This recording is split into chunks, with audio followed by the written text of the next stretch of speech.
Hello, good afternoon, kabadis, mayang hapon, mga kabadis ko. Thank you so much, no? Grabe guys, no? Naganiha, pero tikyo kusog ka sa hangin, asin ginupad dyan. Ginupad ang mga dahon. Grabe ka kusog guys, no? Actually, natumba dito mga kahoy, dahil ng kaniyang, grabe ka kusogit sa hangin, no? Dala pa rin siya sa bagyo nga Christine, no? Supposedly, karon nga mga panahon, di rin naman siya inong nagtitingulan.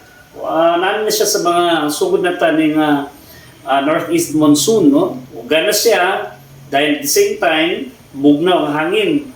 Pero karon naabot sa September, pero kung sa nitabo, usog yapon kay daghan yapon kayo bagyo.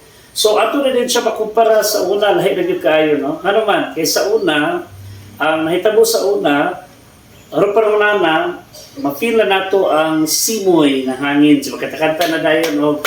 Mamasko na dahil, pero karon wala na masko, kung hadlok na sa bagyo, no? So, tinuod siya kitawag nila nga climate change. At pangutana na nato na. Pero ato sa hisgutan ng sa maning climate change, no? Ang climate change, sistema na siya sa ato ang panahon, sa ato ang klima, kundi na siya certain extent, no? Period of time. Ibutang-ta, gikan siguro sa April or March, April, May, tinginit kayo, grabe kainit. Dayon May, June, July, August, ting-ulan, no? Dahil pag-abot na dito, ting-uga. Pero ato nabati karon nga ang klima, dili na sa mudumdum. Wala na pa dumdum siya, na ting-init nga, na ulan. Naapoy ting-ulan, ang tatong expected ting-ulan, pero na ting-init. So, lisod kayo ang kwanson mo, kita na to climate change, no? Makadaot na siya in the sense nga supposedly, ang ato mag-uuma, sunod po sila sa pattern sa klima, dahil karon tungod sa panahon, sa sitwasyon climate change, daghang mga tanom nga kalas, no? So, yun ang climate change. Now, ang pangutan na ito, kinsa ni sala ni climate change? Ang Ginoo, gitagaan natin niya weather system, para sa ato ang comfort. But ang question, kinsa may dapat i-blame na ni? Wala din lain guys, no? It is the human being. Okay? Due to the activities of the human beings, ang ato ang gitawag na itong environment, ang ato ang ecosystem na disrupted, na disturbo. Ug mao ni nahitabo nga naguba ang ato ang klima o karon ang nag-suffer ang mga tao. Madungo na nato na soil erosion, na landslide, na ay kusog kay grabe nga rainfall. Dayon sa una, wala pa kay kita mga super typhoons, pero karon mga super typhoons na gyud. So partly activity kini siya sa mga tao. So kinsa may angay basulong say baso dito Lord ngano man Lord. Actually if there's someone to be blamed or group of people to be blamed, it's gonna be us, kita. Because of our ignorance, number one, our ignorance. Number two, kanang gitawag na itong kahakog, no? Usahay sa una, usahay, no?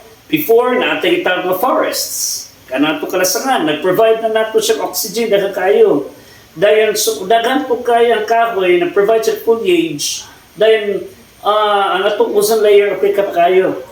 Pero tungkol sa continuous illegal logging, we topple down trees, nahitabo, na-reduce ang oxygen level, midaghan ang gitawag mga carbon dioxide, kaya naman, gawas ana, nagsige pagyud o because ka pagpasunog sa basura, kay fossil fuels, coal, so on and so forth, nga mo nakakontribute sa gitawag nga greenhouse effect. Kaya pwede na naghanang carbon dioxide. Naghanang carbon dioxide. Dayon, ang carbon dioxide, okay, dili na siya, nang sobra na kayang kainit. At the same time, ang atong ozone layer, okay, this is a protective covering of the earth that's supposed to be, it protects the rays, no? It protects the earth. Kaya naaraman siguro init nga enough lang, no? Mag-reflect siya, bounce back. But right now, wala na siya na sobrang kainit. So, mananatay tawag nga greenhouse effect. And this is the result of what that phenomenon we call climate change. So, due to the activities ng mga tao, kita na po nag-suffer. Kita na po nag-suffer yun. So unsa may buhaton nato? Okay, what shall we do right now? Karon nakita ng efforts nato, ay daghan kay mga control pero wala gyud na control, no? Wa gyud din tao na pugngan ang mga baha. So luwi kay ito mga kaisunan dito sa parte sa Bicol magampo gitan nila.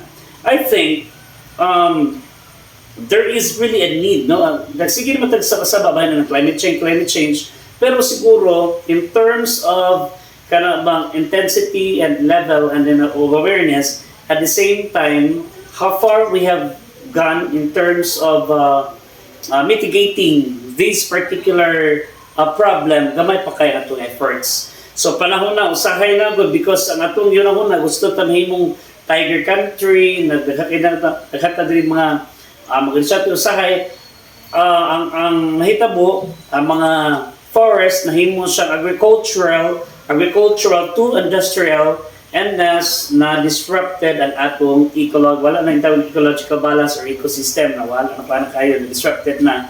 At the same time, mga kahoy na supposed to be na provide ka natong protection, nakawala na sila kay gihimo naman nato nga commercial lands, no? So ina na guys, kung kinsa na inang ka ato ang itawag nato culprit ini kita ra po. So it's about time for us to rethink. We have to rethink unsay buhaton nato aron ang ato ang ecological balance okay, ang ato ang ma-restore. Okay? So down na effect nato sa climate change, and I hope ato ni siya ang trabahoon aron para masalba pa kalibutan ug aron pod natay pabilin sa atong next generation. Okay? God bless you, and please take note. You have the power to change the world. God bless you.